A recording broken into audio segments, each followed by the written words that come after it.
Welcome to DNA. On this International Women's Day, we are joined by Mrs. Gita Ramesh. She's a pioneer in Ayurveda, wellness entrepreneurship, and also a global advocate of holistic living. Welcome, ma'am. So, ma'am, what inspired you to dedicate your life to Ayurveda? Well, as you all know that we come from a family of Ayurvedic physicians and we are into manufacturing of Ayurvedic products and into research of the products. So this deep-rooted connection with Ayurveda is what inspired us. And it's not only just inspired with the products that we used, we could see such good results for people. So why not take this system of Ayurveda with its treatments and therapies directly to the people is what gave us the thought, let's start something like this here in Delhi. But when you and your husband started Kairali Ayurveda, at that time not many people were aware of Ayurveda. So what were the challenges that you faced at that time and what kept you going? Well, it was a challenge, we know. The challenge itself was we wanted Ayurveda to retain and progress and, and grow. It was a period when Ayurveda was declining. When being in the industry of manufacturing, we could see that the Ayurveda is declining, and this beautiful science that India has was just going to die. So this prompted us. Let's take a step and take it forward. That's how we thought of bringing this concept of Ayurveda with the treatments and therapies over here. But during that time, did you face any challenge in setting up a Of course, we had a real big challenge. It was not very easy. We had come all the way from south to the capital of our country, Delhi, where language was a hurdle, and to make people understand the word Ayurveda was not known, and to make people understand about this holistic system was really tough. They would question you with so many things as to why we should be doing a 14-day therapy and just I have a pain in my knee and why do you do my whole body treatment? They didn't understand what Ayurveda was. The holistic system of Ayurveda has to be explained to them and make them understand. So all this took a lot of time and not very easy to convert into treatments or therapies, because the belief was not there at all. So that was a challenge. What challenges did you face as a woman? How did you overcome those challenges? Being a woman, I don't think there was any big difference in it because in the first place, I never considered that, I'm a woman and I'm doing something like this. It was something that I wanted to do and just went ahead doing it. So it was, and the team that we had created were all coming from South, very docile, nice people, easy to maintain. They knew what they have to do and very cooperative. So there was no big hurdle to come up with this concept and get it done. Like the only problem was that we had to educate the public at large and the people who came to our place to understand what the concept was. Otherwise, there was no much challenge for us. Do you think your education in alternative medicine actually helped you establish a Kairali Ayurvedic Center? When I started, I had not done this alternate system of medicine. So when we started and learn the subject, I started learning the subject to know what exactly it is. And that's where then it became easier for, scientifically to explain to the customers, to the guests who's coming to us. And it was not very easy to have doctors from South. We wanted the doctors also from Kerala because this is a Kerala system of treatment, the Panchakarma treatment that we are wanting to promote.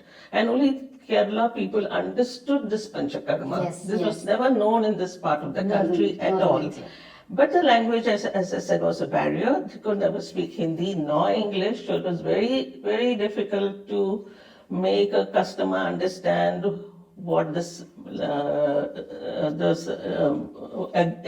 actual treatment that they have to do, what would be the result, and why you should be doing. So all of that to explain, I had to learn the subject.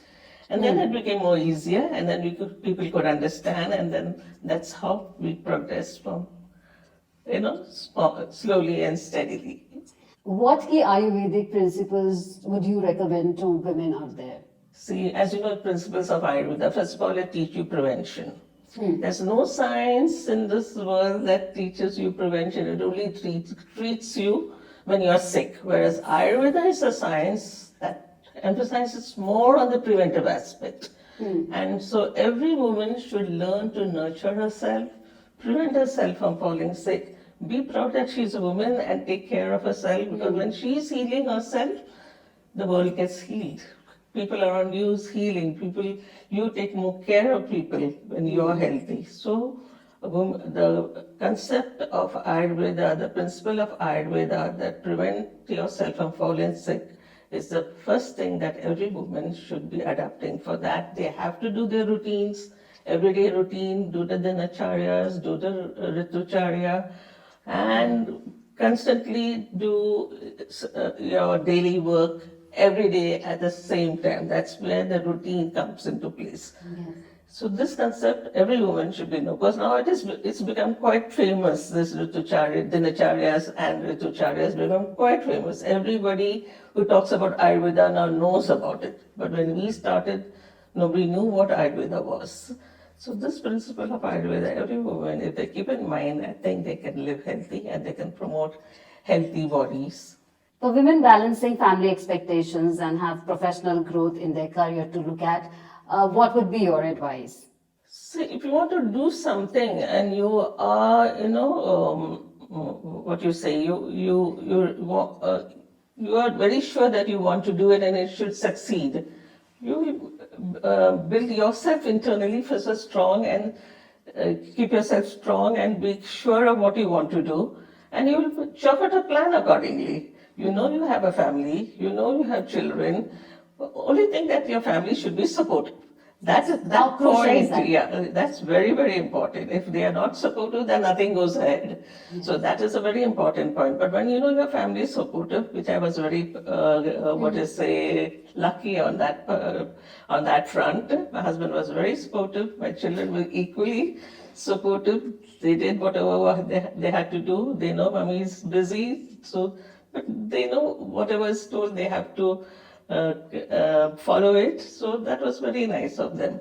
And so when any woman wants to do, they also should see and how they could balance their time with the family and with the work that you're doing. That all can be planned, pre-planned, then things would go smooth, I think. That's how it worked with me. What does leadership mean to you, especially as a woman running a global Ayurvedic organization? So leadership is something that you nurture yourself. You nurture it. It's not by being, okay, you're the boss and everyone should obey you. It's not like that. Your staff, your therapists, your other medical people around, all should be like a teamwork. You should form a team. When we started, it was more like a house, Everyone knew each other very well. We interacted because it was a small core. And having done that, you're like a family, then it worked out very well. So everyone has to put their 100% to the job.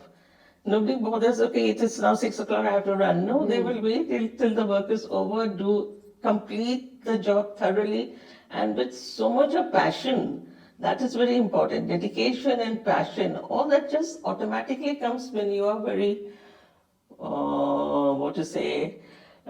compassionate and, and not very, you're sure what you want to do, you want to do, but you won't boss on that. You put it properly and you'll get the things done. So that's what I call able to lead a team without any hassles.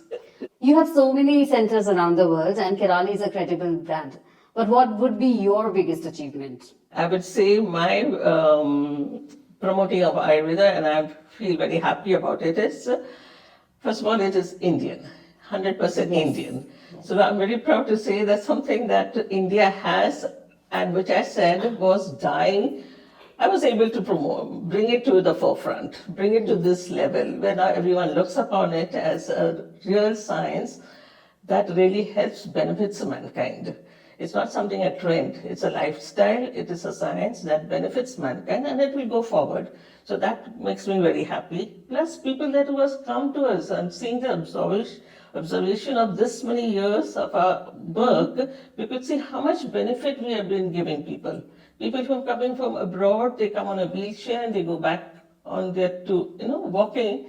That itself was enough feeling of happiness and feeling very good that whatever we started has really benefited people, and that's something that is very nice. I think you make a world a healthy world, and that makes me feel very happy. What would be your advice to women who want to lead in traditional fields like Ayurveda and wellness space? The advice I could give to people who want to do something now there are many people coming also to do this Ayurveda. Yes. It's so many. I'm very happy to see that it's spreading, because not one person can spread it so much. So it has to spread worldwide. The more people have to come into it. They should be dedicated. Their heart and soul should go into it, in whatever they are doing, and they should not dilute the system. They have to keep it in its authenticity, which is so important. If you dilute it and spoil the real concept of Ayurveda just to make a fast, profit or whatever, it won't go forward. So the younger generation should, and to get something in a quick, very, very quickly, you should not spoil the subject. Absolutely. So that they should keep in mind. Give it its time, slowly and steadily, definitely will grow, and in the long run, it will benefit you only. So that's what they should be keeping in mind. And what would be your message for International Women's Day to young women out there? I would like to say that on a Women's Day, you should be very proud to be a woman, because woman is nothing but Shakti, and Shakti is courage, nurturing, compassion, and taking care. So all women should be very proud to be a woman. Thank you so much, ma'am, for giving us your time. It was lovely talking to you. Thank you so much. Thank you so much.